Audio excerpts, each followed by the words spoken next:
I'm Kristen Schell. I'm the chairperson of the New York City local of the Socialist Party USA, and I'll be moderating the panel today. The name of our panel is Not Our War, Afghanistan and the Challenges for the Global Peace Movement. And before we get into our panelists, I'm just going to read a short introduction to the panel. Give this president a chance seems to be the rallying cry of those who are hesitant to speak out too strongly against the war in Afghanistan and President Barack Obama's plan to send more troops into Afghanistan. Unlike the deeply felt resentment towards the Bush regime, anti-war activists are more friendly towards Obama and therefore more open to his actions in dealing with the Bush administration's hand-me-down war on terror that began using the cover of the September 11th terrorist attacks. On February 15, 2003, more than 500,000 people took to the streets of New York City to voice their opposition to a preemptive strike on Iraq. 1 month later, on March 22nd, 2 days after the beginning of the bombing in Iraq, 300,000 people marched in New York against the war. Anti-war sentiment was strong, and it seemed that a movement was in the making. However, since the beginning, Afghanistan has been the forgotten war, because people have seen it as a necessary response to a direct attack on the U.S. Even the anti-war movement has begun to shift their attention from war to the economy, to quote-unquote move beyond the war. There seems to be a reluctance on the anti-war movement's part to present a direct challenge to a president who many in the movement helped to elect in the hope that he would put an end to the war in Iraq. But the war in Afghanistan is growing. More than 7,000 Afghan civilians have been killed as a direct result of U.S. military action. And since Obama plans to increase troop levels with no clear exit strategy or ideas about what it would mean to win, that number will only increase.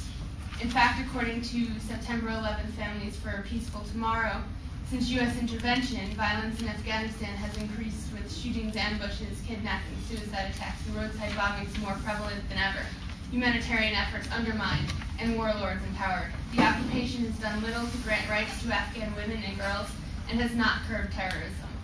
All this makes it clear that military intervention will not lead to a peaceful outcome in Afghanistan.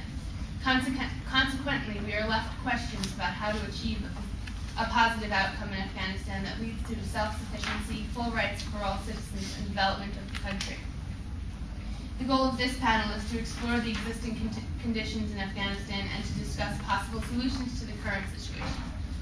By presenting an international perspective on the current situation in Afghanistan, as well as placing it within the context of America's long history of intervention and the response to it at home, we hope to map out a space where a rejuvenation of the anti-war movement can begin.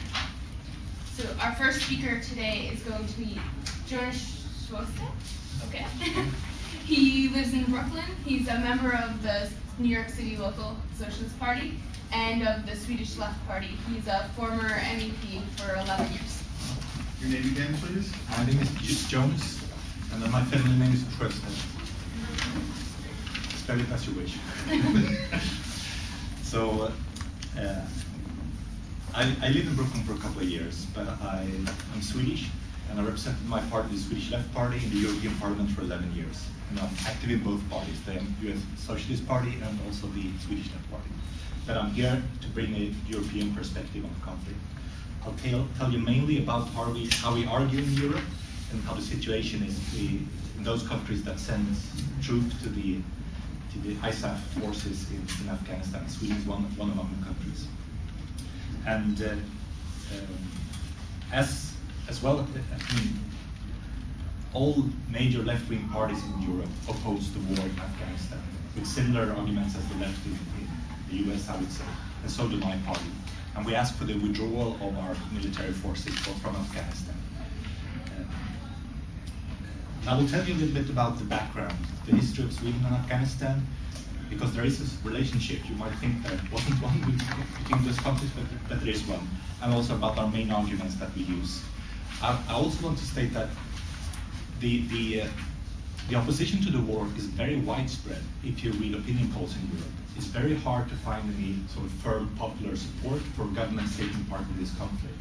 On the other hand, I would say the interest is fairly low, but growing.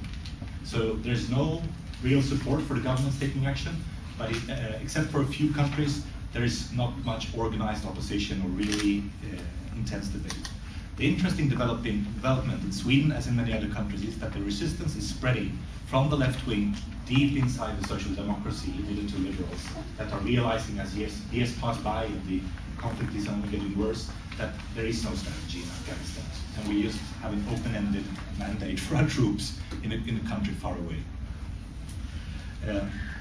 When the Soviet Union invaded Afghanistan some years ago, that upset many people in Europe and in Sweden. Also, my party took a firm stand against the Soviet invasion and occupation of Afghanistan. And in Sweden, there was a very strong solidarity movement organized, called the Swedish Committee on Afghanistan. First it organized from Pakistan, from Peshawar, and then it moved into the liberated area in Afghanistan. And after a couple of years, with support of the Swedish government and donors, it became one of the largest providers in the whole country of Afghanistan of schools and of healthcare clinics. So still this Swedish Committee for Afghanistan has thousands of local employees inside Afghanistan and has had, all since the occupation from the Soviet Union, to provide healthcare mainly and education also, with a special focus on education for young girls in Afghanistan.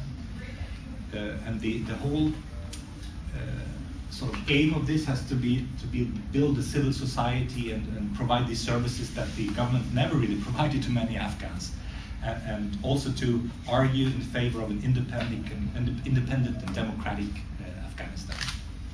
This Swedish Committee for Afghanistan directly was very hesitant to the US invasion and the military takeover, even though they never liked the Taliban, of course. They had great difficulties working under the Taliban, but they did so the whole period.